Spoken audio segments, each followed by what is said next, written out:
So question number 2, define the term agreement and describe the difference between agreement and contract. So first of all, let's start with the definition of agreement.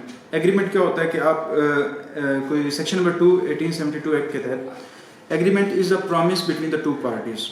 ठीक है, जब दो parties के दरमियान कोई promise हो जाए that has legal and lawful consideration, दोनों के लिए कंसिडरेशन भी हो तो वो चीज़ एग्रीमेंट बन जाती है. मिसाल के तौर पर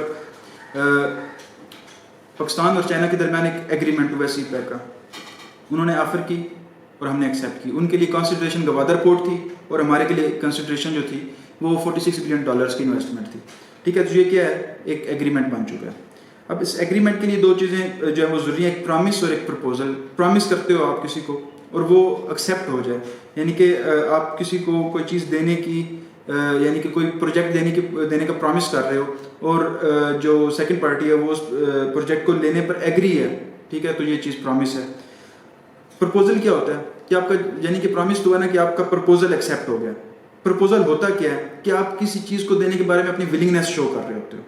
ठीक है, तो ये चीज़ें हैं तीन डिफरेंट. एग्रीमेंट के लिए आपके प्रपोजल का एक्सेप्ट होना ज़रूरी है. और प्रपोजल क्या है कि when you are showing your willingness to do something और नॉट टू डू समथिंग. ठीक है, मिसाल के तौर पर आप ये भी एग्रीमेंट कर सकते हो कि हाँ मैं आपके साथ $46 बिलियन का एग्रीमेंट करूँगा.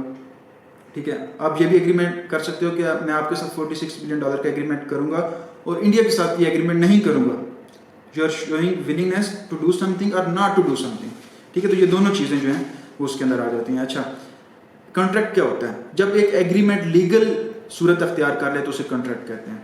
ठीक है, लीगल सूरत किस तरह से अख्तियार कर ले कि उसकी इन्फोर्सेबिलिटी लाजमी हो जाए. उसके ऊपर अगर आप एक्शन नहीं करेंगे, उस एग्रीमेंट को पूरा नहीं करेंगे तो आपके खिलाफ लीगल एक्शन जो है वो टेक प्लेस होगा. तो उस चीज़ को हम कहते हैं ये कॉन्ट्रैक्ट फॉर्म हो गया. इसके अब एग्रीमेंट है ना, एग्रीमेंट में दो चीज़ें हैं.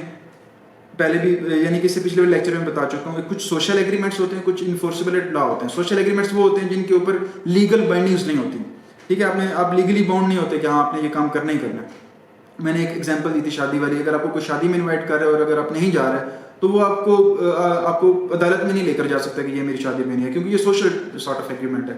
लेकिन अगर आप वही एग्रीमेंट कोई इकोनॉमिकल नेचर का करेंगे, ठीक है, तो वो agreement at the same time agreement भी होगा और वो कॉन्ट्रैक्ट भी होगा. इसलिए कहते हैं कि all agreements are not contracts but all contracts are the agreements. तो ये चीज़ अब इसके अंदर जो इसके पॉइंट्स हैं डिफरेंस के, हम उसे डिस्कस करते हैं. पहला जी फॉर्मेशन, ऑफर करना और उसका एक्सेप्ट हो जाना.